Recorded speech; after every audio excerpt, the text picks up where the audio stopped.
Na cultura popular, zumbis são, no geral, pessoas e outros animais que morrem e que voltam à vida sedentos por carne, geralmente controlados por uma doença ou algo do tipo. Os zumbis são populares em filmes e games, por exemplo. Embora que diferentes dos filmes de Hollywood, a vida real até que também tem suas versões zumbinescas, digamos assim. Porém, os da vida real evidentemente não são mortos-vivos que saem por aí comendo o cérebro humano, obviamente. Mas ainda assim eles são de certa forma interessantes. E para entender melhor como são esses zumbis, no caso esses seres infectados por diferentes organismos, continue vendo o vídeo até o final.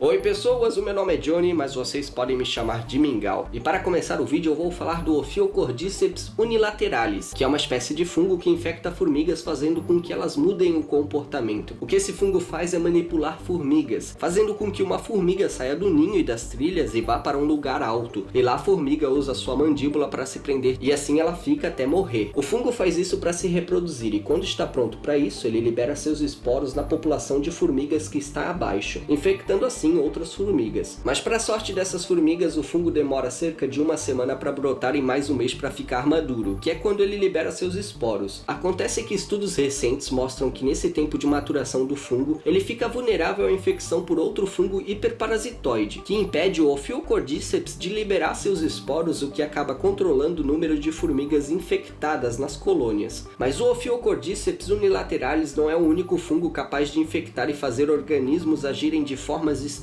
Existem alguns fungos capazes disso, alguns dentro do gênero Ophiocordyceps e outros também são encontrados no gênero Cordyceps. Inclusive, o gênero Cordyceps foi inspiração para o jogo The Last of Us, que é um dos meus jogos favoritos, que foi lançado em 2013. Bom, no jogo, um fungo desse gênero sofreu alterações e passou a infectar humanos. Apesar de ser mortal para os insetos, é inegável que esses fungos rendem cenas até que belas, mesmo para um fim tão trágico. Pois bem, o próximo controlador de corpos dessa lista é a Vespa Ampulex compressa. Com 2 picadas, essa vespa é capaz de controlar uma barata que servirá de alimento para sua prole sem nem reclamar. Para isso, a vespa primeiro vai dar uma picada na barata que vai paralisar momentaneamente os movimentos dela. E com isso, a vespa poderá aplicar a segunda picada, que deve ser feita precisamente na cabeça. A partir daí, a barata vira, entre aspas, um zumbi guiado pela vespa. A Vespa Ampulex compressa vai puxando a barata pela antena de uma forma até cômica que lembra até alguém passeando com um cachorro na coleira. A barata basicamente se transforma em uma marionete da vespa. E assim a Vespa Ampulex compressa vai levar a barata para sua toca. De certa forma, a vespa controla o corpo da barata fazendo isso. E na toca a vespa depositará de 1 a 2 ovos na barata e fechará a toca, com a barata lá dentro, só para ser mais específico. Como se isso não fosse o suficiente, o veneno da Ampulex compressa também retarda o metabolismo da barata, garantindo com que a barata fique viva tempo suficiente para garantir alimento fresco para a prole da Ampulex compressa. Essa espécie não é a única espécie de vespa que tem o poder de controlar o corpo de outros artrópodes. Na verdade, o gênero Ampulex conta com cerca de 130 espécies com características parecidas, como no caso da Ampulex dementor, que foi batizada com esse nome em referência aos dementadores, que são criaturas fictícias que sugam almas da franquia de livros e filmes Harry Potter. Eu acho muito difícil que alguém não saiba o que são os dementadores, porque Harry Potter é muito conhecido e popular entre as pessoas, mas é bom deixar claro. Mas enfim, como vocês viram, existe mais de uma vespa que tem neurotoxinas capazes de controlar o corpo de seus hospedeiros. Mas deixando as vespas de lado, vamos para o próximo caso, entre aspas, zumbinesco da natureza. Outro controlador de corpos é o verme chamado Leucochloridium, que manipula caracóis. Esse verme manipula o caracol para ir a um lugar visível onde pássaros irão notá-lo e devorá-lo. E dentro do pássaro, o verme irá se reproduzir e botar seus ovos, que serão liberados nas fezes dos pássaros, que por sua vez serão comidos por mais caracóis e assim o ciclo começa de novo. O interessante é que esse verme não apenas manipula o caracol, levando ele para lugares que ele jamais iria, como lugares bem iluminados e geralmente no alto de plantas, de forma com que fique mais visível para os pássaros perceberem o caracol e devorá-lo, como também ele faz um tipo de mimetismo usando os olhos do caracol. Para fazer isso, o verme invade os olhos do caracol e incha, impedindo com que o caracol retraia os seus olhos como normalmente eles podem fazer. E então o verme começa a pulsar para parecer uma larva de inseto, como vocês estão vendo aí na imagem. E assim ele consegue atrair pássaros que comerão o caracol. Bizarro, não é mesmo? Mas enfim, vamos deixar agora o caracol de lado e ir para o próximo organismo controlador de corpos, né? O próximo organismo que eu vou falar é o Paragordius varius, que é um verme que logo no início de sua vida precisa ser comido por algum inseto em fase larval. Se isso não acontecer, o verme vai morrer. Mas se alguma larva acabar comendo ele, o verme ficará lá até que a larva de inseto se torne um inseto adulto, né? Mas não acaba por aí, pois o inseto adulto tem que ser comido por um grilo. Quando o verme consegue adentrar o grilo, ele se instalará nos intestinos, onde vai se desenvolver até a fase adulta. Esse verme pode chegar a incríveis 30 centímetros de comprimento, o que parece pouco, mas não quando você é um grilo, né? Quando o verme atinge a fase adulta e fica pronto para acasalar, ele vai manipular o grilo e fará com que ele se jogue na água. E quando isso acontece, o verme sairá do grilo para finalmente acasalar, fazendo com que o ciclo recomece. É um ciclo até que complexo, que exige que o verme em fase larval seja comido por uma larva de inseto, que por sua vez, quando cresce, será comida por um grilo, que também é um inseto, obviamente, que será controlado até se jogar na água. Mas os grilos não são os únicos azarados a serem controlados por vermes desse filo, como por exemplo o Chordodis formosanus, que infecta louva-deuses e também faz com que eles se joguem na água. Mas enfim, pessoal, o vídeo vai ficando por aqui. Evidentemente existem outros casos, entre aspas, zumbinescos na natureza. E não é que eu tenha me esquecido dos outros casos, tá? É que eu não quero deixar esse vídeo muito longo, eu quero deixar ele mais curtinho, sabe? E quem sabe, talvez no futuro eu possa falar de outros casos, entre aspas, zumbinescos da natureza, né? Mas é isso aí. Para mais vídeos como esse, visitem o meu canal pessoal que se chama The Mingle. Lá eu falo de evolução, biologia, paleontologia e tudo mais. E a propósito, recentemente eu postei lá um vídeo, né? Um mini documentário sobre o tiranossauro. Então deem uma passada lá se possível. Mas só se você quiser. E quem gostou desse vídeo, né? Faça o seu trabalho ajudando aí o canal, né? Afundando o dedo no like, no inscreva-se, no sininho para receber as notificações e tudo mais. Sabe?